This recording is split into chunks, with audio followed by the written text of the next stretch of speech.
Ayan, good morning po. Nandito po tayo ngayon sa may Barangay 187, Zone 17, District 2, sa Efroa Street, tsaka sa GT Santos Street. At meron po ditong civil registry, yung mga certificate of live birth, certificate of marriage, ayan, late registration, death certificate, consultation and evaluation of requirements, and correction and birth certificate. Ay, yung mga nagko-correction ng sa birth certificate, meron din po dito. At ito po ay serbisyo na ibinaba papunta sa tao. Ayan, distrito 2, ayan. At nag-umpisa na po, kakaumpisa lang nila. Ayan, ito po yung mga kababayan natin, hindi natin alam kung ano po yung mga inilapit nila, kung sa birth certificate ba, sa civil certificate of live birth, certificate of marriage, ayan, yung mga ganun po yung mga nila dito. Mamaya-maya po, interviewin po natin sila. Ibababa po yan sa barangay. Dito nyo sa barangay yan, kukunin lahat ng in-apply nyo. Yun po ang purpose ng pagbaba ng civil registry. Magdato ng ating putihing Yorme, Paiski Atienza, sa pagtulungan ng ating konsyal, Awisia. Inuulit ko, huwag kayong pupunta ng City Hall. Dito nyo rin yan kukunin. Lahat ng in-apply nyo, ha? Yan po mga mother, ate, kuya. Okay. Inuulit ko, ha? Ay, sir, ano po yung masasabi nyo na yung serbisyo ng natin binaba po dito sa inyo?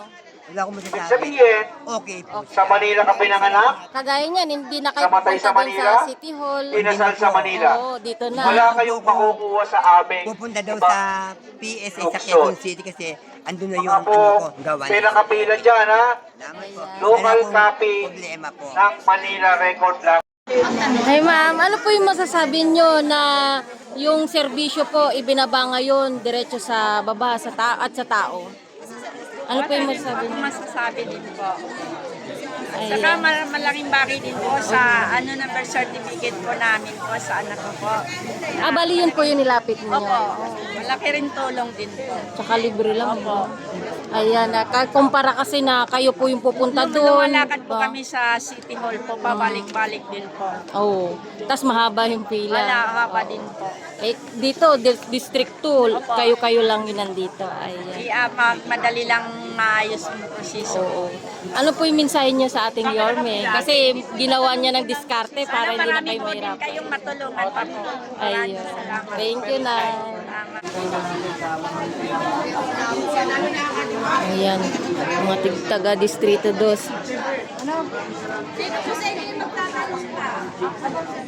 Ay ma'am, ano po yung nilapit ninyo? Nagbabay kami dito. Nagbabay kayo. Ayun, ano po yung masasabi nyo na yung serbisyong ganito binaba na po dito sa district? Kasi pandiyan po kasi ang pamilya, Caloocan. Caloocan. Malapit lang kasi dito yung Caloocan. Boundary. Yun nga eh. Ito yung territory namin nasa Swisswood. Okay. Okay lang naman, wala naman tayo mababasa po. Kaya mamaya Ma'am, ano po yung masasabi nyo na yung serbisyo po ay binaba po dito sa inyo? Maraming masaya. Ayun, masaya po ba kayo? Sa amin at pagbibigay sa amin ng serbisyo. Dahil noon pa namin yan minimiti dahil di namin makuha ko. Dahil kasi pinagbawalan kami makuha namin. kaya. Ano po ba yung nilapit mo, ma'am? Birth certificate. Ayun. Naka-marriage contract. Ayun. Kaysa naman pupunta kayo dun sa tapos pipila pa no? Eh ngayon sila na mismo. Hindi po ako na-answeran dun sa Manila City. Na-export ko yung pagkuha ko ng mga tubahin. Meron ko sa birth certificate. Eh ngayon madali na lang, nandito lang. Ano po yung mensahe ninyo sa ating Yorme? sige, tatawagan ko. Sa health on good health and good family. Ayun, Thank you po.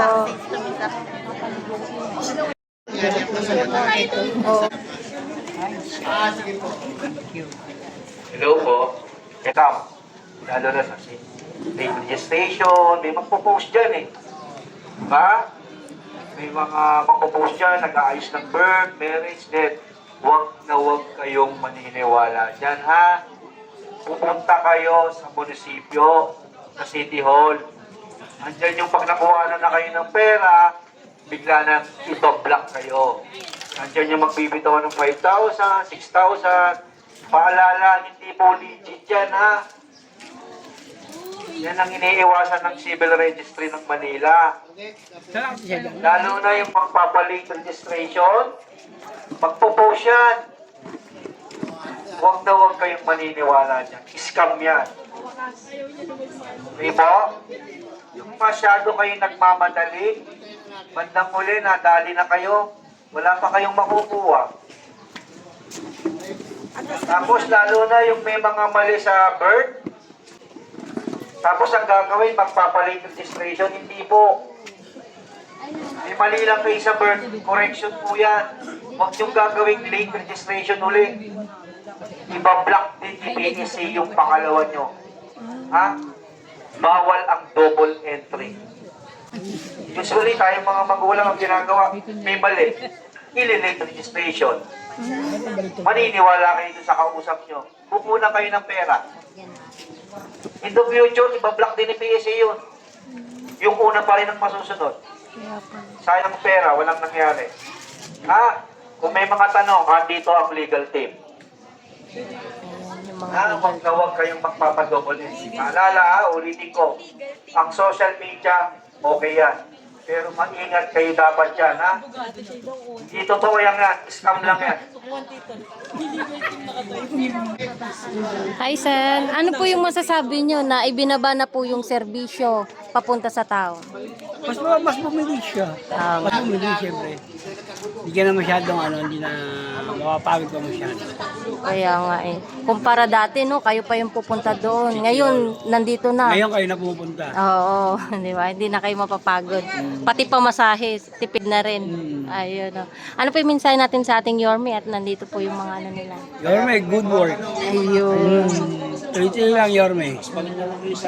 Thank you po. Ayan, may dumadating na naman. Dumadami na sila. Kasi kung tutusin, eto, ano na to, hindi. Tutusin, libre na to. Mga certificate nyo ng mga birth certificate, marriage contract, yung mga ganyan. Eh, pag ilalakad mo to, mahal. Eh, yung birth certificate, alam ko, nung naglakad kami to, umabot ng 300 plus. Tapos, pag pinalakad mo pa, mayroon pang magdi-deliver ng lalamove sa'yo, babayaran mo pa yun. Eh, dito, libre lang. Diba? Saan ka pa? Minsan kasi tayo, legitimation yung yan. Paano ba kung sakali, ano ba ang requirement? Nung una kasi nakapilito si bata sa nanay. Eh, dahil kinasal na, legitimation. So marriage contract, senumat, valid ID. That's the time na pwede na tayo magpa-interview sa Manila City Hall. Eh paano naman kung hindi kasal? Eh nasa edad na yung bata. Gusto nang gamitin ng bata yung apelido. AUSF yun. Ano yun? Hindi dapat natin dalhin. Tignan natin yung baptismal kung nandun yung pangalan ng tatay. Ngayon, eh paano kung wala yung pangalan ng tatay sa baptismal? Tignan nyo kung nagtrabaho si tatay. At ginawa niyang beneficiary yung bata. MDR. Ha? Eh paano kung hindi ginawang beneficiary ni tatay yung anak? Eh yung bata na halimbawa, nag-apply ng trabaho. Naturalmente, si anak mag-a-apply o mag-fill up ng application. Andun yung father's name. Tama? So yun, doon papasok yun. So isa sa mga record natin pwedeng ipasa yun. Yung dead valid. Kasi nasa edad na. Usually kasi, apelido ni nanay, pero mulat sa poll, ginagamit ng bata, apelido ni tatay. Ha? So hanggat hindi na edad o nasa tamang edad yung bata, hindi talaga maapelido. Eh tatay yung anak. Eh paano naman kung halimbawa, first name, correction yun. Meron tayong mga list of requirements dito para bago kayo pumunta ng Manila City Hall, kumpletuhin nyo na dito pa lang. Para pagdating nyo doon, kompleto na kayo. Gutom na yata. Kompleto na. Kung may mga mali, correction, meron tayong listahan. Provide na para pagdating sa City Hall, tuloy-tuloy tayo. Yun yung purpose nitong pagbaba ng Manila Civil Registry. Dahil sa mandato ng ating Buting Yorme at Vice Chief at ni Konsehal Awi, para hindi tayo pabalik-balik. Bawas pamasahe, iwas pagod. So ano pa mga tanong? Minsan dalawa lang. Basahin niyo po. At least 2. Hindi lahat nandun. Pinaka-basic yung sinasabi ko. Marriage contract, senuman ng mag-asawa, at valid ID. Tapos, kasama ang bata, nanay, tatay. Kasi bakit? Pagdaspat niya, pipirma. Baka inarkilan mo lang si tatay. Paano kung walang tatay? Galing ng city. Paano pag single mo? Kahit po ba? Hindi kasal? Non-applicable, di ba? Okay na yun. Baka hindi pa tayo na Opo. Local copy, kailangan. Local copy ng bata. Local birth na nanggaling sa Manila City Hall. Updated. Hindi, yung sa marriage contract ng magulang. Kung sa iba, Saka local po. kung sa iba kinasal yan, PSA. Pero kung Manila kinasal, pwede ng local copy. Correction ako ng Sa Caloocan natin marriage contract. Si tama Bagay ang na spelling ng apelido namin. Pagdating po ng PSA, nagkamali yung double L namin, yung isang L nag-I. So may mali sa marriage. Opo. Correction. Yun nga po yan, correction, napakaraming hinahanap. Marriage contract ng mag-asawang tatay nung... Hindi po. Mali ang pangalan sa marriage contract.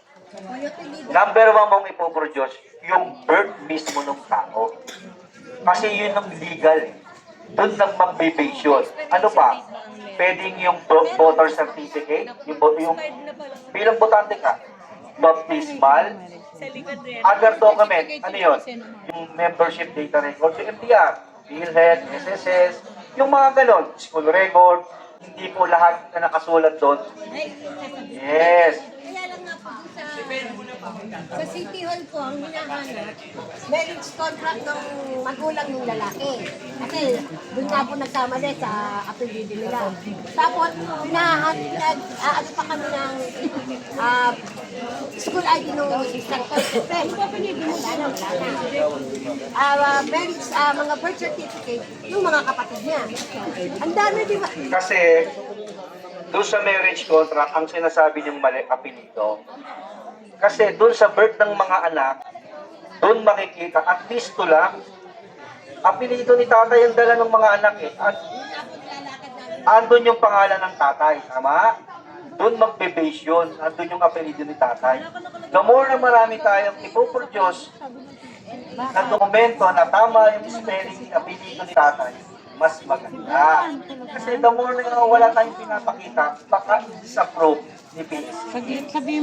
So, kahit na magpakita tayo ng birth, ano pa? Patunay yung mga anak. Kasi andun yung pangalan ng tatay. Ano pa? Yung membership data record. Kasi, ano yung membership data record ni tatay? Kasi nandun yung apelido ni tatay. Kasi kinokorek natin ang apelido ni tatay, tama?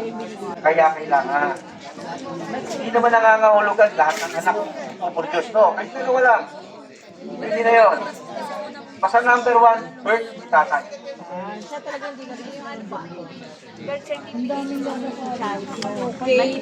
Mali ang birthday. Parang March 27 siya. Mali yung 19. Graduate pa rin. Siya 19. Okay. Ang birth certificate, mali ang taon. Tama? Hindi hawak ng civil registry yan. Korte. Kailangan nyo ng attorney. Ang sakop lang ng civil registry, pag mali, yung buwan, tsaka yung araw. Pero pag pinag-uusapang taon, hindi na po namin hawak. sa korte na yan. Hindi, net. Baka maligaw kayo, sasabihin sa labas. Ay ma'am, ano po yung masasabi nyo na yung serbisyo po ay binaba na ngayon dito sa inyo, sa distrikto? Mas mapadali. Mas madali. Kaya good job si Yorme. Kumpara dati, kayo pa yung pupunta doon. Ngayon, wala nang hassle. Ayan, mensahe po sa ating Yorme. Papasok lang kayo. Mensahe po sa kanya. Yorme, number 1 ka talaga sa tondo. Ayun o. Thank you rin po. Tanong ba? Okay, kumain na ba kayo? Doon, mamaya. Isda. Maganda itong Sa sasabi. ibang lungsod. Ang tinatanggap lang ni Manila, senior. Pinanganak halimbawa sa Masbate, wala kang bird, magpapaling ka. Ang tanong, pwede ba sa Manila? Pwede. Ipa-file sa amin, pero ibabato rin namin sa Masbate. Sila rin ang magpaprocess. Sa amin lang ipapasa. Senior lang ha, senior. Senior lang. Pero pagka hindi senior, ay ikaw pupunta sa Masbate. Oh. Quezon City hindi. Kasi kabila lang Quezon City. Hindi rin. Sa pinag-uusapang probinsya. Take note ha, ipapasa sa amin, pero hindi kami magpaprocess ha. Si Masbate pa rin. Ibabato lang yung problema sa amin. Sasabihan namin sa inyo. Para i-provide yung kulang, ibabato uli namin. Expect nyo yung tagal. Kasi ang papel pagano-gano. Ang importante, hindi ka pumunta. Ngayon, kung gusto mong mabilis, kuha ka ng listahan, i-provide mo, hindi ka pumunta. Kaya pwede ba kitang tanungin? Ano po yung nilapit nyo ngayon? Sir? Hindi ako. Pinila ko lang yung anak ng kagawa. Yung anak ng kagawa. Pagbalik na. Ano po yung masasabi nyo sa ganitong serbisyo na ibinaba po para sa tao? Hindi magaling. Maganda ang inam. Dito na pupunta yung may mga problema sa mga birth certificate. Oo nga. Kasi kung sa online, magbabayad ka pa. Hindi ko rin. Ano na gano'n yung project ng NCR. Ayan, tsaka po ni Yorme. Tsaka Ano po yung mensahe ninyo sa kanila? sa mga kukuha. Sa ating mayor at kay Konsi Amo. Mayor. Magandang umaga po, Mayor. Maganda po yung simulan nyo. Sana mapatuloy sa mga susunod pangalan. Ayun. Ganon din kay Konsi Avi.